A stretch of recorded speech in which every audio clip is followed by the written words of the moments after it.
The air inside the Museum of Fine Arts smelled of stale money and fresh desperation. It was the annual fall gala, the kind of event where a glass of champagne cost more than a monthly car payment, and the smiles were as tight as the facelifts. Ethan Cross adjusted his Tom Ford cufflinks, catching his reflection in a darkened display case. At 28, he looked every inch the conqueror. Perfect hair, perfect teeth, and a net worth that hovered comfortably around the $50 million mark. He checked his phone not because he had a notification, but because he wanted to look busy, important. Beside him, Kyle swirled a glass of Pinot Noir, looking bored. "So," Kyle drawled, scanning the room like a predator looking for a wounded gazelle, "Winter's capital is definitely here. If we can corner Marcus Winters by the open bar, I think we can close the Series B funding tonight. We just need to dazzle him." "I don't dazzle, Kyle," Ethan said, smoothing his lapel. "I disrupt." "There is a difference." "Whatever, just don't mention that you grew up eating government cheese, okay? Old money gets nervous around grit. They prefer their success stories sanitized."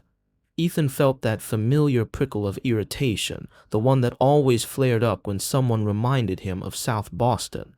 He pushed it down, burying it under layers of bravado. "Relax. I fit in better than half these trust fund babies." Ethan scanned the crowd, his eyes landing on a woman standing near a display of Renaissance portraits. She was alone, holding a program with both hands, and she was wearing a suit. Not a gown, a suit. It was a cream-colored tweed thing, boxy and thick, with large pearl buttons and a skirt that hit just below the knee. To Ethan, blinded by the flash of sequins and silk around him, it looked like something pulled from a moth-eaten attic. He nudged Kyle, a smirk tugging at the corner of his mouth. The champagne had gone to his head just enough to loosen his filter. "Check out 3 o'clock, Ethan said, his voice carrying louder than he intended over the low hum of the string quartet. "Did someone's grandmother get lost on the way to bingo night?" Kyle snorted, turning to look. He pulled out his phone, the camera lens flaring. "Oh, wow, that is a choice. Is she wearing upholstery?" "I think she confused the gala for a library bake sale," Ethan added, feeling the rush of being the one judging rather than the one being judged. "Someone should hand her a walker and point her toward the exit." The woman turned. She didn't spin around dramatically. She simply turned her head, her movements slow and deliberate. Her eyes locked onto Ethan S. They were dark, intelligent, and for a split second filled with a quiet, crushing hurt. But she didn't cry. She didn't yell. She didn't even frown. She just looked at him, then at Kyle's phone, and then turned back to the stage as if they were nothing more than static on a radio. Ethan felt a strange coldness settle in his stomach. The insult hung in the air, suddenly stale. "Ladies and gentlemen," the auctioneer's voice boomed through the speakers, cutting through the chatter. "If everyone could please take their seats, we have a very special surprise announcement to kick off the evening." Ethan and Kyle moved toward their table, snickering as they passed the woman in the tweed suit. "Tonight," the auctioneer continued, "we have received a historic pledge, a donation of $2 million to the Arts Education Initiative." A gasp rippled through the room. $2 million, that was serious power. "Please join me in welcoming the chairwoman of the Winters Foundation and the granddaughter of our city's beloved philanthropist, Eleanor Winters, Miss Maya Winters." Ethan froze. He was mid-sip, the crystal flute pressed against his lip. The woman in the tweed suit stepped forward. The crowd parted for her like the Red Sea. She walked with a natural grace, her head held high, ascending the stairs to the stage. The spotlight hit her, and suddenly the dusty suit shimmered. The pearls caught the light. It wasn't old. It was vintage. It was iconic. Ethan lowered his glass, his hand trembling slightly. "Winters," Kyle whispered, his face draining of color. "As in?" "The people we are trying to get money from." Maya stood at the podium. She didn't need notes. She leaned into the microphone, her voice warm but commanding. "Thank you," she said. "My grandmother, Eleanor, used to say that fashion is fleeting, but class is eternal." She touched the lapel of her jacket gently. "She wore this suit in 1965. the day she opened the first free clinic in South Boston. She believed that what you wear matters less than what you do. She taught me that true elegance isn't about looking down on people, it is about lifting them up. Her eyes scanned the crowd. Ethan felt the beam of her gaze hit him like a physical blow. It was precise, it was devastating. So tonight, Maya continued, I donate this in her honor, to ensure that everyone in this city, regardless of where they come from or what they wear, has a chance to create something beautiful. The room erupted in applause, thunderous, adoring applause. Ethan's grip failed. The champagne flute slipped from his fingers. It hit the marble floor, shattering into 1,000 diamonds of glass and expensive liquid. The sound was sharp and violent against the applause. Heads turned, people stared, and up on stage, Maya Winters didn't even blink. The morning sun hit Ethan like an interrogation lamp. He groaned, rolling over in his California king bed, the high thread count sheets tangling around his legs. His head throbbed with the dull rhythm of a hangover, but the knot in his stomach had nothing to do with alcohol. He reached for his phone on the nightstand. The screen lit up, 47 missed calls. He sat up, the blood draining from his face. He unlocked the device and opened social media. It was everywhere. The video was shaky, clearly taken from a nearby table, but the audio was crystal clear. Did someone's grandmother get lost on the way to bingo night? Then the camera panned to Maya, looking dignified and hurt, followed by the clip of her speech. The caption on the Boston Elite Watch blog read, Tech Bro mocks secret heiress at charity event. The internet reacts. He scrolled through the comments, his heart hammering against his ribs. User Boston Girl 99 wrote, Imagine having $50 million and zero class. Trash. User Eat the Rich wrote, That suit is vintage Chanel, you uncultured swine. It's worth more than his personality. User Truthbomb wrote, This guy is Ethan Cross, CEO of Nexus Tech. Boycott time. Ethan threw the phone onto the duvet. It bounced silently. He scrubbed his face with his hands. Stupid, he whispered. Stupid, stupid, stupid. He walked into his living room, the floor-to-ceiling windows offering a panoramic view of the Back Bay. Usually, this view made him feel like a king. Today, it made him feel exposed. He thought about his mother. He thought about the small apartment in Southie where the radiator clanked and hissed all winter. He remembered the coat she wore for 10 years straight, a camel-colored wool coat she found at a thrift store. She used to brush it every night to keep it looking nice. You look like a prince, Ethan, she would say when he put on his palest dress shoes for church. Head up, shoulders back. Don't let them see you sweat. He had spent his entire adult life trying to run away from that little boy in the cheap shoes. And in doing so, he had become the very thing he hated, a bully, a snob. His laptop chimed from the kitchen island. He walked over and opened his email. Subject, Partnership Review. Mr. Cross, in light of recent media attention, we are pausing our contract negotiations. Subject, Investor meeting canceled. The partners at Winters Capital are unavailable for the foreseeable future. Do not reschedule. Ethan closed his eyes. He was bleeding out. He grabbed his phone again and dialed Kyle. Dude, Kyle answered, his voice hushed. I am currently hiding in my bathroom at the office. Everyone is talking about it. You are a meme. They are calling you bingo grandma guy. I need to fix this, Kyle. You can't fix this. You insulted the crown princess of Boston philanthropy. You need to move to a cave or maybe Ohio. I'm not running, Ethan said, his voice hardening. I need to apologize. She won't take your call. Her assistant already blocked my number. Then I won't call, Ethan said, looking out at the city skyline. I'll find her. 2 weeks later, Ethan stood in front of a brick building in Dorchester. The sign above the door was peeling paint. Dorchester Youth Arts Center. It was a far cry from the glass and steel headquarters of his company. The sidewalk was cracked, and the air smelled of exhaust fumes and fried dough from a nearby bakery. Ethan looked down at his clothes. He had spent an hour trying to look normal. He wore dark jeans, plain white sneakers, and a gray hoodie with no logos. He felt like he was wearing a costume. He took a deep breath and pushed open the heavy metal door. The inside was a chaotic explosion of color. Murals covered every inch of the walls. The air smelled of wet clay and turpentine. Children were running everywhere, their laughter echoing off the concrete floors. In the center of the room, standing at a long table covered in butcher paper, was Maya Winters.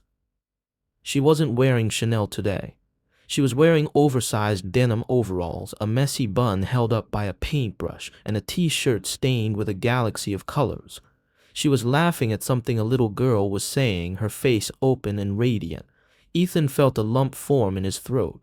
This was the same woman he had mocked. He stepped forward. "Miss Winters." The laughter stopped instantly. Maya turned. The warmth vanished from her face, replaced by a glacial mask. She wiped her hands on a rag, her eyes narrowing. "Mr. Cross," she said. Her voice was quiet, but it carried across the room. "I wasn't aware we had a scheduled appointment or that you knew how to navigate to this zip code." The little girl next to her, maybe 8 years old with braids full of colorful beads, squinted at him. "Is that him?" the girl asked loudly. "Is that the mean man from the video?" Ethan winced. Yes, I am." "My mom says you are what is wrong with Boston," the girl stated matter-of-factly. "Lily," Maya said softly, placing a hand on the girl's shoulder. "Why don't you go help Mr. Johnson with the clay?" Lily glared at Ethan one last time before skipping away. "You have 5 seconds to leave before I call security," Maya said, crossing her arms. "And by security, I mean the boxing coach in the next room who has been dying to meet you." "Please," Ethan said, taking a step closer. He held his hands up in surrender. "I didn't come here for PR. I didn't come here to ask for the investment meeting back." "Then why are you here?" "Because I was wrong," Ethan said. The words tasted like ash, but he forced them out. "I was cruel and I was ignorant. I insulted you and I insulted your grandmother's memory. I haven't been able to sleep. I needed to tell you to your face that I am sorry." Maya studied him. Her gaze was surgical, dissecting him layer by layer. "You are sorry because you got caught," she said coldly. "You are sorry because your stock price dropped." "I am sorry because I forgot who I was," Ethan said, his voice cracking slightly. "I grew up in a place like this. My mom, she worked 3 jobs. I know the value of $1. Somewhere along the way, I let the money rot my brain. I want to make it right." Maya looked at him for a long, silent minute. The sounds of the community center faded into the background. "You want to make it right?" she asked. "Yes, anything. I'll write a check right now. $50,000, 100,000. Maya let out a short, sharp laugh. It wasn't a happy sound. "There it is," she said, shaking her head. "You think you can buy your way out of guilt. We don't need your money, Mr. Cross. We have plenty of donors who actually respect the people we serve." "Then what?" Ethan asked, desperate. "Tell me what to do." Maya stepped closer. She smelled of vanilla and acrylic paint. "You want to apologize. Do it with your hands, not your wallet." She gestured around the room. "We are short-staffed. We need volunteers to help with the after-school program, Tuesdays and Thursdays, 3 p.m. to 6 p.m. Ethan blinked. "You want me to babysit?" "I want you to be of service," Maya corrected. "No press, no Instagram posts, just work for 1 month. If you miss a single shift or if you complain once, you leave, and I never want to see your face again." She raised an eyebrow, challenging him. "Well, Mr. Cross, is that too far beneath you?" Ethan looked at the chaotic room. He looked at the paint on the floor. He looked at Lily, who was watching him from the doorway. "I'll be here," he said. 3 p.m., Maya said, turning her back on him. "Don't be late." The first week was a disaster. Ethan arrived at 2:58 p.m. on Tuesday, wearing his crisp new humble outfit. By 3:15 p.m., he was covered in purple glitter glue. He was assigned to the finger painting station with the kindergartners. "It looks like a sad blob monster," a 5-year-old named Leo critiqued, pointing at Ethan's attempt to paint a dog. "It is abstract expressionism, Leo," Ethan muttered, trying to wipe glue off his forearm. It didn't come off. It just smeared. Maya watched him from across the room. She didn't offer to help. She didn't smile. She just watched, like a scientist observing a lab rat. By the second week, the glitter had been replaced by physical labor. Maya assigned him to organize the donation closet. It was a small, windowless room piled high with coats, shoes, and canned food. Ethan spent 3 hours sorting winter boots. He picked up a pair of worn-out sneakers, the soles peeling away. They looked exactly like the ones he had worn in 7th grade, the ones the other kids had made fun of. He held them for a moment, his chest tightening. "We need to throw these out," he said to himself. "They are garbage." "They are not garbage," a voice said behind him. He jumped. Lily was standing there holding a box of scarves. "Someone can glue them," Lily said, taking the shoes from him. "My brother fixes his shoes with duct tape. They work fine." Ethan looked at Lily, then at his own sneakers. Limited edition, $200. He had 3 pairs just like them at home that he never wore. "Right," Ethan said, his voice quiet. "Right, sorry." By the 3rd week, the atmosphere shifted. Ethan stopped checking his watch. He stopped worrying about the paint on his clothes. He started bringing bagels from the bakery down the street, not the fancy artisan ones, but the chewy, dense ones the kids liked. He was sitting on the floor, helping Lily with a watercolor of the Boston skyline when she asked him the question. "Why were you mean to Miss Maya?" Lily asked, dipping her brush in blue water. Ethan paused. The room seemed to get quieter. Aya was nearby, organizing supplies. He knew she was listening. He could have lied. He could have said he was having a bad day. "I was scared," Ethan said simply. Lily frowned. "Scared of what? Maya is nice." "I was scared of looking poor again," Ethan admitted. He didn't look at Maya, he looked at the paper. "I thought if I made fun of someone else it would make me look important, like I belonged in the fancy world." Lily considered this, tapping her chin with the brush. "That is dumb," she concluded. "You just looked mean." "Yeah," Ethan let out a breathy laugh. "It was pretty dumb, but I'm learning." "You are okay at painting now," Lily said generously. "Your dog still looks like a blob, though." "Hey," Ethan feigned outrage, dipping his finger in yellow paint and tapping the tip of her nose. Lily squealed and laughed. From the supply shelf, Maya watched. The ice in her expression cracked.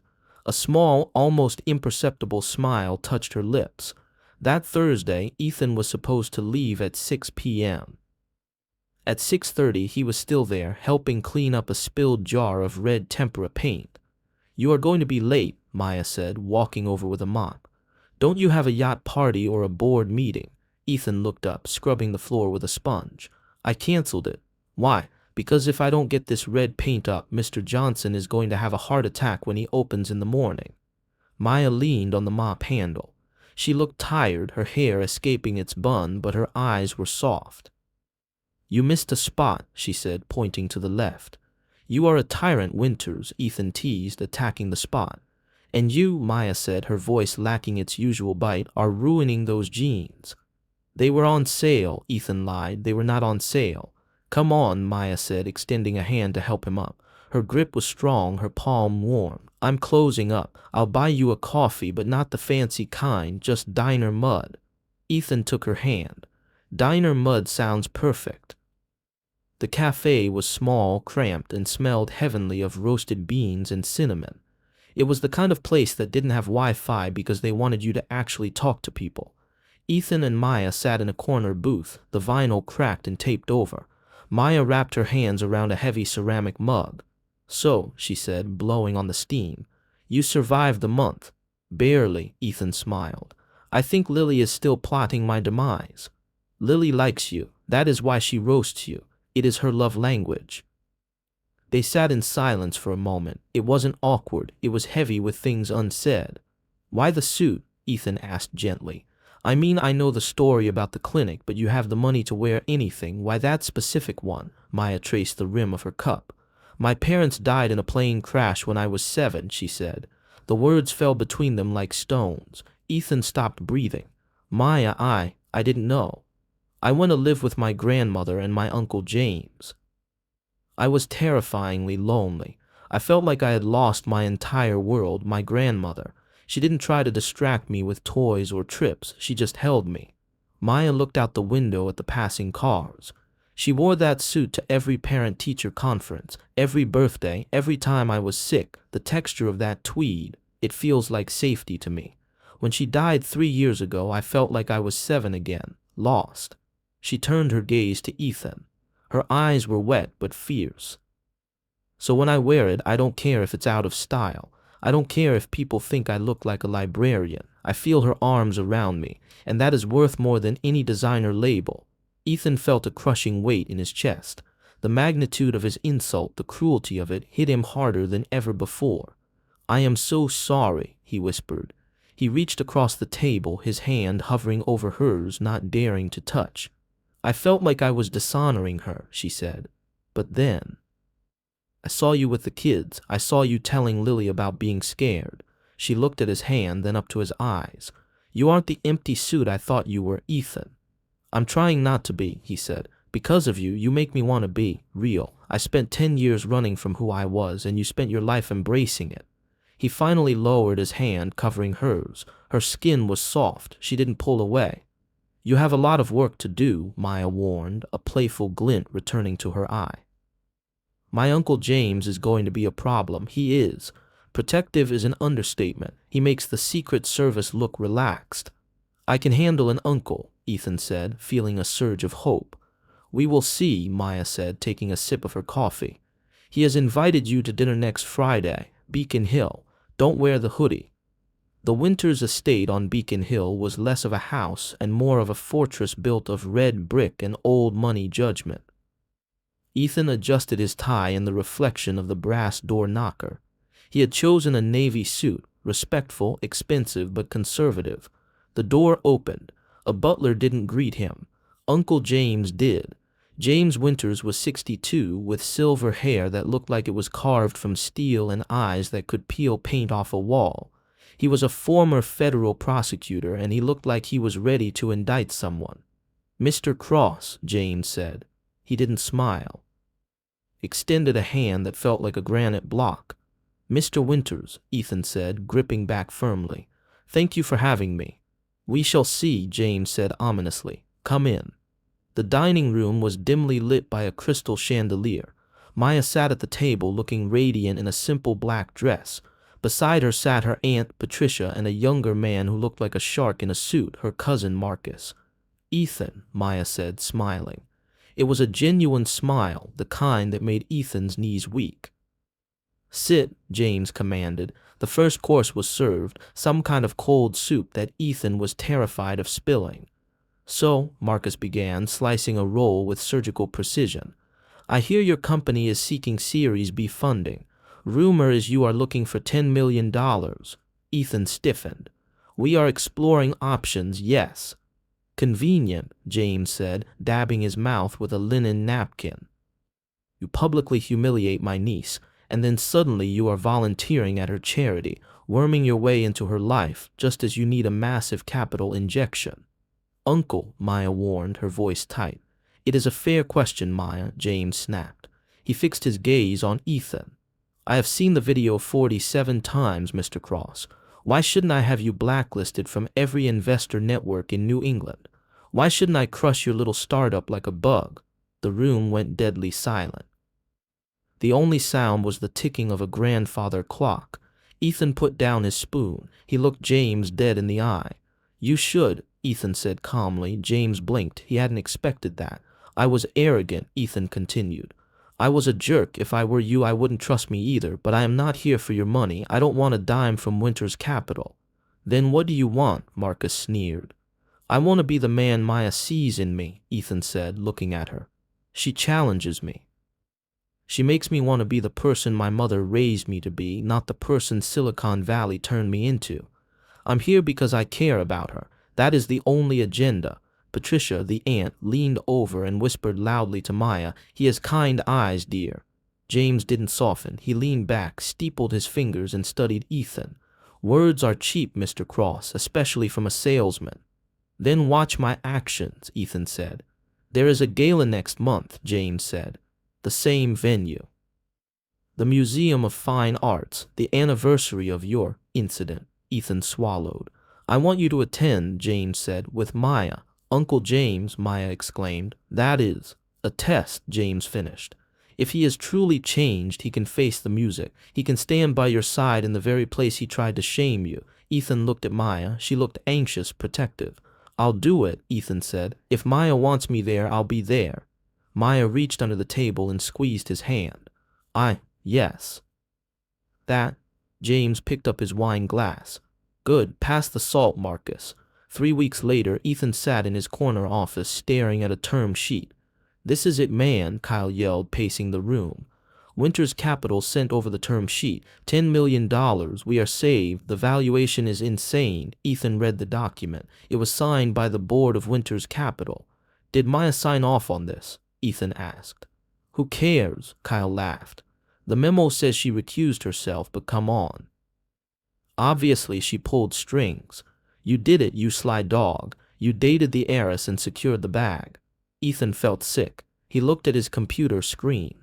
The Boston Elite Watch blog had a new headline, Tech Bros Redemption or Gold Digging 2.0. Sources say Winters Capital is funding Cross's company. The comments were brutal. He played the long game. He used her. Poor girl never stood a chance against a shark like him. Ethan realized the truth. Even if Maya believed him, even if he knew his heart was pure, taking this money would taint everything. It would prove Uncle James right. It would prove the world right. He would always be the guy who used Maya Winters. We can't take it, Ethan said. Kyle stopped pacing. What? We aren't taking the money, Kyle. Are you insane? We have payroll in 2 months. This is the only offer on the table. I don't care, Ethan stood up. Call a press conference. Now. Ethan, you are tanking the company for a girl. No, Ethan said, buttoning his jacket. I am saving myself. 2 hours later, Ethan stood at a podium in the lobby of his building. Reporters shoved microphones in his face. Cameras flashed. Thank you for coming, Ethan said. He looked tired but resolved. There have been rumors regarding an investment from Winters Capital into Nexus Tech. He paused. I am here to announce that I have formally declined this investment. A murmur went through the crowd. Furthermore, Ethan continued, I am liquidating $5 million of my personal shares in Nexus Tech to establish the Second Chances Fund. This fund will provide art and education grants to children in low-income neighborhoods in Boston. Mr. Cross, a reporter shouted, are you doing this to prove you aren't a gold digger? Ethan looked directly into the camera lens. I am doing this because I learned a hard lesson this year. I learned that real wealth isn't what you have in the bank. It's what you give back. I am dedicating this fund to the memory of Alina Winters, and to my mother who taught me better than I acted. He stepped back. That is all. He walked off the stage, ignoring the shouting reporters. Back in his office, he found Kyle sitting with his head in his hands. You are an idiot, Kyle said, but that was kind of badass. Ethan checked his phone. No messages from Maya. He felt a pang of fear. Had he gone too far? Had he just made it look like another stunt? He sat alone in the dark office, watching the city lights turn on, wondering if he had just done the right thing or if he had just lost everything. The Museum of Fine Arts was exactly as it had been a year ago. The same string quartet, the same smell of expensive perfume, the same crowd of Boston's elite. But this time the atmosphere was different. Ethan walked in. He wasn't wearing Tom Ford. He was wearing a simple black suit he bought off the rack. It fit well, but it wasn't flashy. He wore no watch, no cufflinks. People whispered as he passed, that's him, the guy who gave away $5 million. Is he really dating her? Ethan ignored them. He scanned the room for one person. He found her near the stage. Maya was wearing the suit, the cream tweed Chanel. She had styled it differently this time, with her hair down in loose waves, but it was unmistakably the same outfit. She looked beautiful. She looked like a queen. Uncle James stepped up to the microphone. The room quieted down. Good evening, James said. A year ago, something unfortunate happened on this very floor. A moment of judgment, a moment of unkindness. James looked into the crowd. His eyes found Ethan. But we believe in redemption in this family, Mr. Cross. Would you join us? Ethan felt his heart hammer against his ribs. He walked up the stairs. His legs felt heavy. He stood next to James. James handed him the microphone. Ethan looked out at the sea of faces. He saw Kyle in the back, giving him a thumbs up. He saw the reporters. Then he looked at Maya. She was standing in the front row, her hands clasped, her eyes shining with tears. Last year, Ethan began, his voice steady, I made a cruel joke about a woman's clothing. I thought I was being funny. I thought I was being superior. He took a breath. But I wasn't mocking a suit. I was mocking my own fear. I was mocking the part of myself that was afraid of not being enough. I was ashamed of where I came from, so I tried to tear down someone who was proud of who she was. He stepped off the stage, holding the microphone, and walked toward Maya. The crowd parted. He stopped in front of her. Maya Winters, he said softly, his voice amplified through the room. Your grandmother's suit is beautiful, not because it is Chanel, but because it represents love, memory, and authenticity. It represents the woman you are, and that woman is the most incredible person I have ever met. Maya let out a shaky breath, a tear slipping down her cheek. Would you honor me with a dance? Ethan asked, extending his hand. Maya smiled, a brilliant, blinding smile. I thought you would never ask. She took his hand. The string quartet transitioned into La Vie en Rose, her grandmother's favorite song. Ethan pulled her close. They swayed in the center of the room. The cameras flashed, but Ethan didn't see them. He only saw her. I'm still terrified, he whispered in her ear. I'm terrified I'm not good enough for you. Good, Maya whispered back, resting her head on his shoulder. That means you are paying attention. From the balcony above, a group of children watched. It was Lily and the kids from the center, invited as special guests. I knew it, Lily cheered, her voice cutting through the music. Look at the heart eyes, I told you, the crowd laughed. Ethan laughed, burying his face in Maya's hair. He stopped moving. He pulled back slightly to look at her. Maya, he said, I don't have a ring, I don't have a plan, I don't even know if your uncle is going to tackle me in 5 seconds. Maya laughed through her tears. Ethan Cross, if you are about to propose at the same place you insulted me, that is bold. I'm not proposing, Ethan said intensely. I'm asking for a chance. I'm asking if you will let me spend the rest of my life proving that I see you, really see you, not the money, not the name, you. Maya looked at him. She saw the boy from Southie. She saw the man who scrubbed floors. She saw the love in his eyes. That is not a proposal, she said softly. It is a promise, Ethan replied. The proposal comes when I've earned it. Maya leaned in and kissed him. It was soft, sweet, and tasted of champagne and second chances. It is a yes, she whispered against his lips. But you still have to deal with Lily. 6 months later, the Dorchester Youth Arts Center was buzzing with energy. It was the day of the annual art showcase. The walls were covered in new masterpieces. Ethan stood by the refreshment table, adjusting his tie. He was nervous, more nervous than he had been at the gala. Maya walked in. She was wearing a paint-splattered dress, looking exhausted and happy. The kids are ready, she said. Are you? I think so, Ethan said. Come look at the main exhibit. She led him to the center of the room. There was a large canvas covered in a cloth. Lily and the kids worked on this for weeks, Maya said. She pulled the cloth down. It was a mural. It was crude, colorful, and perfect. It showed a timeline. Panel 1, a sad stick-figure man in a suit yelling at a stick-figure lady. Panel 2, the man scrubbing a floor with a grumpy face. Panel 3, the man and lady drinking coffee. Panel 4, the man and lady holding hands under a giant heart. At the bottom, painted in messy, bright red letters, were the words, Will you marry H.I.M. already? Maya gasped, covering her mouth with her hands. She started laughing. Ethan dropped to one knee. The room went silent. The kids popped up from behind sofas and tables, watching with wide eyes. Ethan pulled a small velvet box from his pocket. He opened it. Inside wasn't a giant diamond. It was a vintage ring, Art Deco style, with a sapphire that had seen better days but glowed with a deep, rich blue. I bought this from an estate sale, Ethan said, his voice shaking. It belonged to a couple who were married for 60 years. It isn't perfect. It has scratches. It has history like us. Maya looked at the ring, then at him. Tears streamed down her face. Ethan, I love you, Maya, he said. I love you in your fancy suits. I love you in your paint-stained overalls. I love you when you are bossing me around with a mop. Will you make me the luckiest ex-jerk in Boston? Maya dropped to her knees so she was eye level with him. You learned well, she whispered. I had the best teacher, he said. So, is that a yes? It is a yes, she said, throwing her arms around his neck. 1,000 times yes. Yes, Lily screamed from the corner. Finally, the kids rushed them, a tidal wave of hugs and cheering.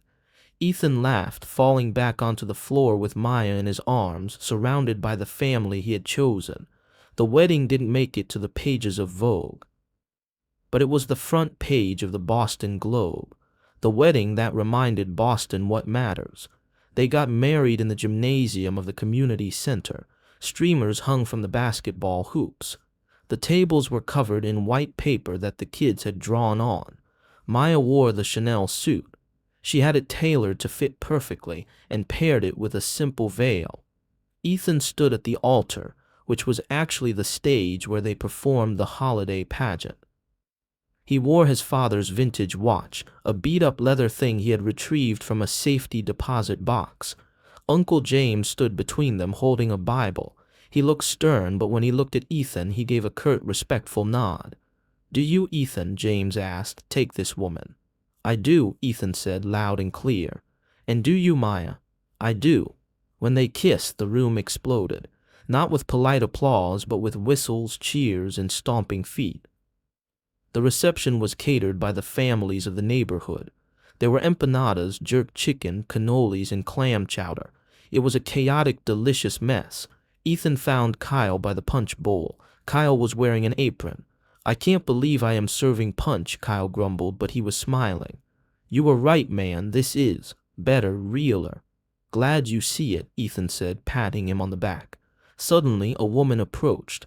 She had gray hair and wore a simple blue dress. It was Ethan's mother. "Mom," Ethan said, hugging her tight. "You look good, baby," she said, holding his face. She looked at Maya, who was dancing with Lily. "She is special." "Yeah," Ethan said, watching his wife spin a laughing child in a circle. "She saved me." Later that night, Ethan and Maya snuck away to the roof of the building. The sounds of the party drifted up through the vents. The Boston skyline glittered in the distance. The glass towers where Ethan used to live, cold and distant. Here on the roof, the air smelled of rain and city dust. Maya kicked off her heels and leaned against the parapet. "Think your grandmother would approve?" Ethan asked, wrapping his arms around her waist from behind. Maya leaned back into him. "She would say you clean up nice for a bingo night crasher." Ethan laughed, kissing the side of her neck. "I love you, in your fancy suits and your paint-stained overalls." "And I love you," Maya turned to face him, her hands resting on his chest. "In your hoodies and your humility." They looked out at the city. It was big and loud and messy, just like life. "Ready for the rest of our lives?" Maya asked. Ethan took her hand, squeezing it tight. He looked at the ring on her finger, then into her eyes. "With you," he said, "I am ready for anything." As the moon rose over Dorchester, they stood together, not as a billionaire and a charity case, not as a tech bro and an heiress, but just as Ethan and Maya. Two people who found treasure in the things the rest of the world threw away.